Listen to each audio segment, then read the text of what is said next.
Belki de bu saldırıları ve bu katliamları en yakından hisseden Bakur Kürdistan 2015 sürecinde yaşadı Bakur Kürdistan ve sınıra çok yakın bölgelerde de katliamlar yaşanmıştı Kuzey ve Doğu Suriye'de. Siz neler söylemek istersiniz? Temel amaç ne? Özellikle de belki Türk Devleti'nin burada Kürt katliamında, Kürt soykırımında, Kuzey ve Doğu Suriye'deki Kürt soykırımında oynadığı rolü de ele alabiliriz. Buyurun sizin yorumunuzu, değerlendirmenizi alalım. Merhabalar. Öncelikle kolaylıklar diliyorum. Başta siz de ifade ettiniz. Halep'te Kürt mahallelerine yönelik gerçekleştirilen saldırılar evet en büyük tepkiyi, en büyük acıyı başta Rojava'da yaşayan halkımız gördü, hissetti ama ondan sonrasında Bakur'da ve Türkiye'de yaşayan bütün halkımız bu acıyı yüreğinden hissetti ve günlerdir halkımız hem Türkiye'de hem Kürdistan'da sahada, sokakta artık Rojava'da Kürtlere yönelik gerçekleştirilen biz saldırılara baktığımızda Türkiye Devleti'nin rolü artık apaçık ortada. Evet, başlarda Türkiye Devleti'nin yaptığı kimi açıklamalar vardı ama özellikle medyaya yansıyan görüntülere, medyaya yansıyan açıklamalara baktığımızda açık, aleni bir şekilde HTŞ, ÖSO ve bunlara bağlı IŞİD artı çetelere Türkiye Cumhuriyeti Devleti'nin çok açık bir desteği söz konusu. Çünkü biz açık bir şekilde bugün Derhafür üzerinde Türkiye SİHA'larının ve İHA'larının uçtuğuna dair haberleri okuyoruz, haberleri görüyoruz ve yine özellikle Türkiye Cumhuriyeti Dışişleri Bakanı'nın yaptığı açıklamalara baktığımızda gerçekten Suriye'de bir yandan Suriye için Suriye'nin toprak bütünlüğü diyen bir Dışişleri Bakanı ama pratikte atılan adımlara baktığınızda Suriye'nin toprak bütünlüğü gibi kaygısı olmayan bir Dışişleri Bakanı söz konusu. Yine özellikle Dışişleri Bakanı'nın yaptığı bir açıklama vardı ve bu açıklamada bugün İran için askeri müdahaleye karşıyız diyor. Rusya, Ukrayna için diyalog çağrısı yapıyor. İşte Çin, Uygur Türkleri için diyalog çağrısı yapıyor. Afganistan, Pakistan için diyalog çağrısı yapıyor ama Suriye ile ilgili pratikte herhangi bir diyalog çağrısı yapmayan bir Türkiye Cumhuriyeti gerçekliği ortada. Elbette bu yapılan açıklamalar aynı zamanda sahada orada HTŞ, ÖSO ve IŞİD artı çetelerin Kürtlere yönelik, sivillere yönelik saldırıları, sivillere yönelik katliamlarının bu parçada yaşayan, Bakur parçasında yaşayan Kürtlerde yarattığı duygunun farkında değiller. Özellikle 6 Ocak tarihinde Halep'e yönelik başlayan saldırılardan sonra yani Bakur'da yaşayan Kürtlerde çok ciddi anlamda bir duygusal kırılma söz konusu. Ve biz bu duygusal kırılmayı sahada, sokakta görüyoruz. Zaten bu duygusal kırılma aynı zamanda eylem etkinliklere de yansıyor. Kimi zaman DEM Parti'nin ya da Demokratik Kurumlar Platformu ya da DBP'nin herhangi bir öncülük yapmasına gerek kalmaksızın Kürtlerin yoğun olarak yaşadığı mahallelerde ve Kürdistan'da halk kendiliğinden sokağa çıkıp tepkilerini ortaya koyuyor. Çünkü Kürtlerde çok ciddi anlamda bir kırılma söz konusu ve aynı zamanda biz şunu biliyoruz. Yani Kürtler bu coğrafyada, Orta Doğu coğrafyasında 100 yıldır defalarca katledildiler. Defalarca saldırıya uğradılar. Defalarca sivil katliamları yaşandı. Ama Ali arkadaş siz ifade ettiğiniz Kürtlerde bir kırılma var. Şimdi tabii bugün evet, Kuzey ve Doğu Suriye'de, Halep'te, Eşrefiye'de, Şeyh Mahsud'da Kürtlere yönelik bir katliam var. Türk Devleti'nin oynadığı role siz de dikkat çektiniz ki gizlemiyorlar. Hakan Fidan Dışişleri Bakanı evet, sahipleniyor yaptığı açıklamayla aynı zamanda. Evet. Şunu da sormak istiyorum. Tabii bu katliam ve bu soykırım barış ve demokratik toplum sürecinde yaşanıyor. Peki aslında Kürt halkı şimdiye kadar gelinen noktada da birçok kez kaygılarını ifade etti. Türk Devleti'ne olan olmayan güvenini, güvenmediğini de ifade etti. Şimdi barış ve demokratik toplum evet, sürecinde yaşanan bu soykırım saldırısı aynı zamanda Türk Devleti'nin bu sürece yaklaşımını da sorgulatmıyor mu? Bakın barış ve demokratik toplum süreciyle ilgili olarak Kürt halkı her zaman bu sürece inandı. Bu süreçle ilgili umutluydu daha doğrusu. Ama geldiğimiz aşamada zaten Halep'te Kürtlere yönelik saldırılar, katliamlar gerçekleşmeden önce de özellikle Türkiye Cumhuriyeti Devleti'nin somut, pratik herhangi bir adım atmamasından kaynaklı zaten bir güvensizlik hali söz konusuydu. Ama 6 Ocak tarihinden itibaren başlayan saldırılar bu güvensizliği daha da arttırdı. Ve biz demokratik toplumu inşa sürecinde biz binlerce toplantı almıştık. Binlerce toplantıyı alırken biz halkımıza süreci anlattık. Bu sürecin bu coğrafyada yaşayan 86 milyon yurttaşa getireceği katkıları biz anlatıyorduk. Bunları izah ediyorduk ve biz bunları anlatırken, izah ederken dahi evet halkta bir umut vardı, bir inanç vardı. Aynı zamanda Türkiye Cumhuriyeti Devleti'nin pratik somut adım atmamasından kaynaklı bir güvensizlik hali söz konusuydu. Ve bugün biz sahaya çıktığımızda, sokağa çıktığımızda o toplantılarda bize bakın biz bunlara güvenmiyoruz diyen yurttaşlar bize aynen şunu söylüyor. Bakın biz haklı çıktık. Biz haklı çıktık. Bunlara güvenilmemesi gerekiyor diyorlar. İşte tam da bu nedenle bugün Türkiye Cumhuriyeti Devleti'nin yetkililerinin, sözcülerinin başta Dışişleri Bakanlığı'nın hem attıkları Suriye'de attıkları adımlar hem de yaptıkları açıklamalar konusunda aynı zamanda orada attıkları adımların Bağkur Parçası'ndaki yaratacağı duyguyu, yaratacağı duygusal kırılmayı da mutlak surette dikkate almaları gerekiyor. Çünkü insanlar şu anda şunu söylüyorlar. Ya bizim aklımızla dalga mı geçiyorsunuz?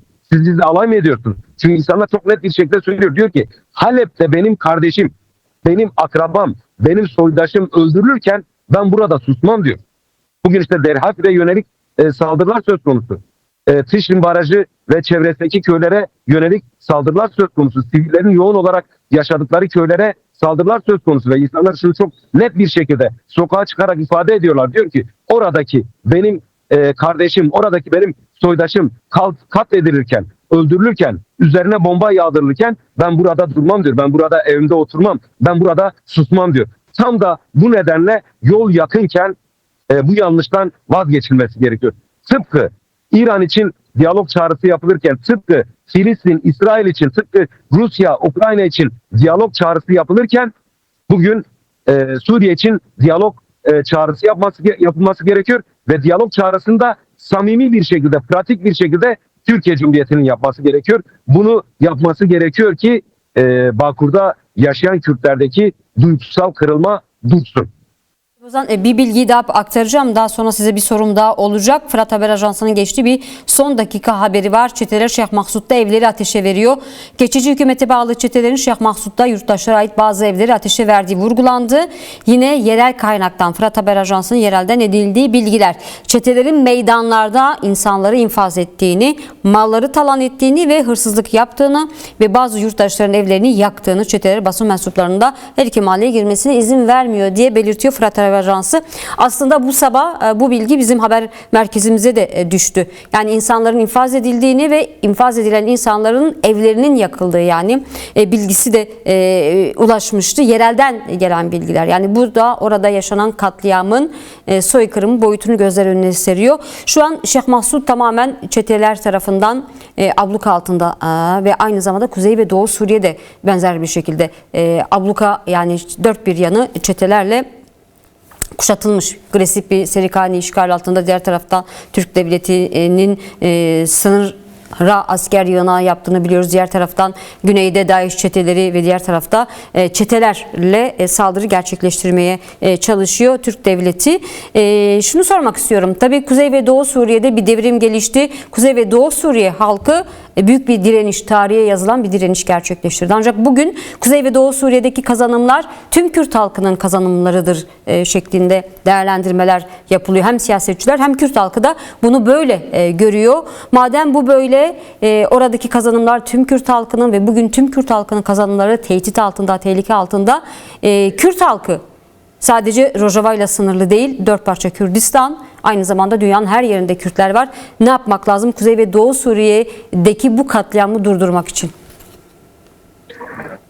Öncelikle bir şey ifade etmek gerekiyor. Yani artık HTŞ ve ÖSO'nun IŞİD artığı olduğu 6 Ocak'tan itibaren gerçekleştirilen saldırılarda çok net bir şekilde görüldü. Öyle ki bu saldırıları gerçekleştirirken IŞİD armalarını, IŞİD bayraklarını gizleme ihtiyacı duymayan bir HTŞ ve bir ÖSO gerçekliği vardı. Şimdi biz IŞİD'i nereden tanıyoruz?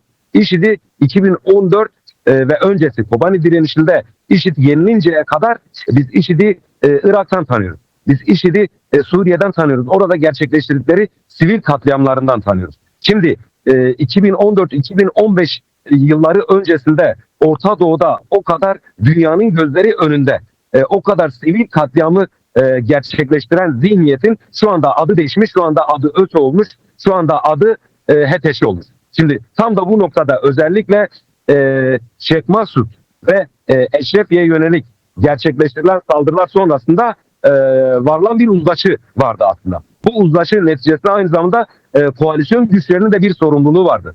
Koalisyon güçlerinin şu anda da aynı zamanda bir sorumluluğu var. Koalisyon güçleri HTŞ'yi, ÖSO'yu çok iyi tanıyor. IŞİD artığı olduklarını çok çok iyi biliyor. IŞİD artığı olduğunu bildikleri bir HTŞ ve bir ÖSO'ya şu anda Şeyh Maksud'daki Eşrefiye'deki siviller teslim edilmiş durumda. İşte tam da bu nedenle günlerdir Şeyh Maksud'a giriş çıkışlar yasaklanmış. Şeyh Maksud'da internetin, iletişimin kesildiğine dair haberler geliyor ve bu zihniyet aynı zamanda yağmacı bir zihniyet. Çünkü sadece kendi bir ideolojisini dünyaya yaymak gibi bir düşüncesi olan bir zihniyet değil. Aynı zamanda yağmacılar, aynı zamanda katliam gerçekleştiriyorlar. Tam da bu nedenle işte tam da bugün koalisyon güçlerinin üzerine düşen sorumluluğu yerine getirmesi gerekiyor. Evet, son olarak Şeyh Masud'da ve Eşrefiye'de oradaki sivil asayiş güçleri vardı. Asayiş güçleri de oradan çıktılar ve oradan çıktıktan sonra oradaki şu andaki sivillerin yaşamını güvence altına alması gereken aynı zamanda koalisyon güçleridir. Bugünden itibaren Şeyh Maksud'la Eşrefiye'de gerçekleşecek ya da gerçekleşen sivil katliamlarından aynı zamanda tam da bu sebepten kaynaklı koalisyon güçleri sorumludur ve Şeyh Maksud'la Eşrefiye'ye yönelik gerçekleşen saldırılar sonrasında 4 parça Kürdistan'da biz şunu gördük. Şeyh Maksud ve Eşrefiye sadece Kürtlerin yaşadığı iki mahalleden ibaret değil. Şeyh Maksud ve Eşrefiye'ye yönelik gerçekleşen saldırılar 4 parça Kürdistan'da ve dünyanın dört bir yanında yaşayan Kürtlerde aynı zamanda bir birlik ruhu yarattı.